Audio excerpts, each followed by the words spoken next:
दादी के हाथों का जादू और खुशबू से महकता घर, माँ की मुस्कुराहट और खाने की सुगंध। MDH गरम मसाला, क्योंकि हर रिश्ता है स्वाद से जुड़ा।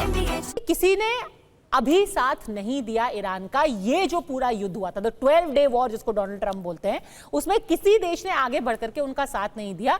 इसीलिए अब वो न्यूक्लियर बॉम्ब बनाने की तैयारी कर रहे हैं, क्योंकि उनको लग रहा है कि भाई हमें ही खुद की रक्षा करनी है। लेकिन एक तरीके से फिर आप क्लीन पास दे देंगे ना। अगली बार जब हमला होगा, डोनाल्ड ट्रंप ने क्या बोला, इजराइल ने क्या बोला है, आप बम बनाएंगे, अगली बार जो हमला होगा वो 12 दिन में खत्म नहीं होगा, वो ईरान को ही खत्म करके वो हमला रुकेगा। आप बॉम्ब बनाने की राह पर आगे बढ़ेंगे, यानी कि आप अमेरिका को, इजराइल को ये ग्रीन सिग्नल दे देंगे कि हां हम बम बना रहे हैं, आप हम पर हमला कीजिए। अगला अटैक तो और भी जबरदस्त होगा। दो बातें मैं कहना चाहूंगा। दो बातें मैं कहना चाहता हूं इसमें आपके सवाल के जवाब में। वो एक तो ये कि अगर अमेरिका और इस्राइल ईरान को बम बनाने से रोक सकते थे या उनके अंदर क्षमता होती, तो ये 12 दिन या इस जंग को लंबा भी वो खींच सकते थे, 1 साल, 2 साल, 4 साल। और ईरान को तहस नहस करने के लिए, उसको न्यूक्लियर न बनने देने के लिए उस जंग को लंबा खींच सकते थे। लेकिन उनको मालूम हो गया 12 दिन के अंदर कि हम ईरान का कुछ नहीं बिगाड़ सकते। पर सर इसका उल्टा अमेरिका कह रहा है कि जैसे ऑपरेशन सिंदूर में हमारे लिमिटेड ऑब्जेक्टिव्स थे, हम गए 11 बेसिस को तबाह किया, आतंकियों को खत्म किया, रोक दिया। वैसे ही अमेरिका, इजराइल आज कह रहे हैं हमारे लिमिटेड बेसिस थे कि हम न्यूक्लियर ठिकानों को खत्म करें, उसके बाद हमने रोक दिया। नहीं, जंग से पहले जो उनके अहदाफ थे वो अलग थे। रजीम चेंज उसमें टॉप के ऊपर था, उनके ऊपर दूसरे जो अहदाफ थे वो कोई भी हासिल नहीं हुआ। देखिए, जब किसी देश के ऊपर एक दो यानी अमेरिका और इसराइल दोनों एटमी पावर हैं, इन्होंने हमला किया है एक ईरान के ऊपर, तो अब जाहिर सी बात है वहां की अंदर से जो पब्लिक ओपिनियन क्रिएट होगा और वो यही होगा कि वो खुद भी एक एटमिक पावर बने।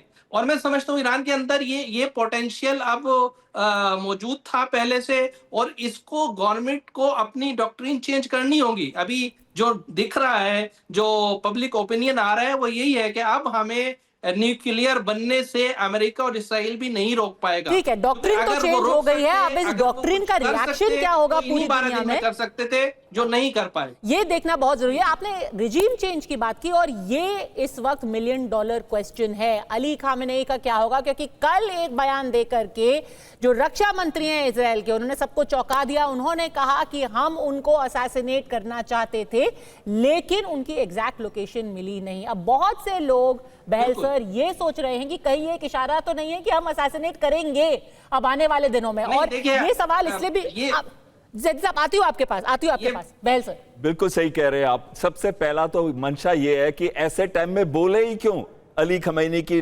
लोकेशन के बारे में या डेथ के बारे में या किसी भी तरीके से टारगेटिंग के बारे में, जो क्लियर है। नेतन्याहू ने हमेशा से कहा है कि खमैनी को मार के ही, रजीम चेंज करके ही यहाँ पे लॉन्ग टर्म शांति आएगी। तो क्या वो असैसिनेट करेंगे? बिल्कुल, वो पूरी कोशिश करेंगे, चाहे वो मोसाद के थ्रू हो या फिर किसी और तरीके इनडायरेक्ट, जैसे सुलेमानी को मारा गया था, अमेरिकन ने मारा था उनको, या जैसे कि मारा गया था हानिये को, वो मारा था मोसाद ने। या बहुत जरूरी बात कह रहे हैं, क्योंकि सबसे बड़ा सवाल ये भी है, और जैदी साहब आप पे आ रही हूं ये सवाल का जवाब लेने के लिए, सीज फायर के बाद कहां हैं खामेनेई? उनकी लोकेशन पर अभी भी एक बहुत बड़ा प्रश्न चिन्ह है। क्या जान बचाने के लिए अभी भी वो बंकर में छुपे हुए हैं? क्या उनको हत्या का डर सता रहा है? इस्माइल हानिया के जिक्र किया बहल सर ने, और उनकी तुलना आप खामेनेई से क्यों की जा रही है? इस्माइल हानिया ने अपनी हत्या होने से कुछ महीने पहले जो स्टेटमेंट्स रिकॉर्ड करके रिलीज किए थे, वो किसी बंकर जैसी जगह से थे। क्या अली खामेनेई जो अब स्टेटमेंट रिलीज कर रहे हैं, जो तस्वीर आप देखिए, इस तस्वीर में क्या वो किसी बंकर में मौजूद हैं? उनके जो पहले स्टेटमेंट्स आते थे और अब जो स्टेटमेंट आ रहे हैं, उनमें बहुत फर्क है। वीडियो में दिखाई दे रहा है। बीबीसी के मैं एनालिसिस पढ़ रही थी जैदी साहब, बीबीसी ने कहा है कि वो थोड़े से थके हुए दिखाई दे रहे हैं, कमजोर दिखाई दे रहे हैं, उनके वीडियो में बहुत कट्स हैं, लाइटिंग ठीक नहीं है, एको आ रही है। देख करके लग रहा है कि अली खामेनेई को भी डर है कि उनके ऊपर जानलेवा हमला हो सकता है। और इजराइल कास ने बोल ही दिया, हम असैसिनेट करेंगे। बिल्कुल, देखिए किसी भी इस तरह का इंसान जिसके पीछे दुनिया की इतनी बड़ी शक्ति, अमेरिका जैसी शक्ति, इसराइल जैसी मोसाद एजेंसी लगी हुई हो उसको असैसिनेट करने के लिए और उनका टारगेट भी वही हो, जब वो अपने हदफ को नहीं पहुंच पाते तो ज़ाहिर-सी बात है कि जो लोकल एजेंट्स हैं उनके थ्रू ये काम करा सकते हैं और दूसरे देशों में इस तरह के ऑपरेटिव एक्शंस हुए हैं। तो जहां तक बंकर में छुपने का सवाल है, मैं इससे एग्री नहीं करता। देखिए, जब कोई लीडर एक देश का लोकप्रिय नेता होता है, उसकी जान बचाने के लिए वो सारी प्रक्रियाएं, वो तमाम तर कोशिशें उसकी देश की जो इंटेलिजेंस है, देश की जो सिक्योरिटी ऑफिशियल्स हैं, वो करते हैं। इमाम खामनेई और आयतुल्लाह खामनेई के लिए भी शायद उन्होंने वो सारी चीजें हतमन की होंगी कि जैसे जिस तरह वो पहले रहते थे, ऐसे जंग के मौके पे तो नहीं रहेंगे जब सामने नहीं, पर अब तो दुश्मन सीज फायर है हो गया, और क्या वो अभी भी ऐसे बंकर के अंदर है? अब करने सीज और फायर के टारगेट बाद करने किसका की डर है बातें उनको? कर रहा है। अब उनका जो वीडियो आया है वो सीज फायर के बाद आया है, क्या वो बंकर के अंदर अभी भी है? बिल्कुल, ईरान ने अभी तक सीज फायर की किसी बात को और किसी तरीके का कोई ऑफिशियल स्टेटमेंट नहीं दिया है। अभी भी ईरान डिफेंसिव मोड पर है और उन्होंने उनका जो ऑफिशियल स्टेटमेंट इस तरह का बयान उनके यहाँ से आया है कि हम किसी भी हमले का जवाब देने के लिए ठीक है, लास्ट हर वर्ड वक्त तैयार हैं।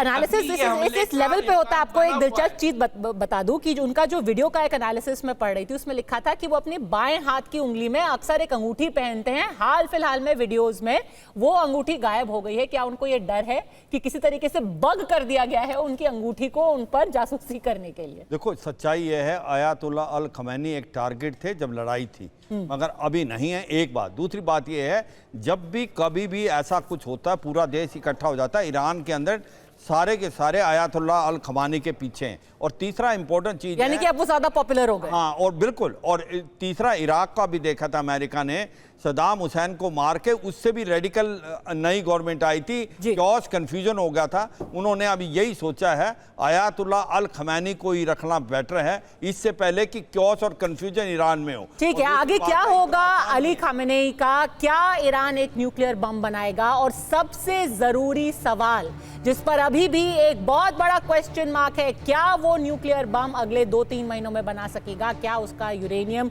अभी भी पहले ही की तरह सुरक्षित है? दादी के हाथों का जादू और खुशबू से महकता घर, माँ की मुस्कुराहट और खाने की सुगंध, MDH गरम मसाला। क्योंकि हर रिश्ता है स्वाद से जुड़ा।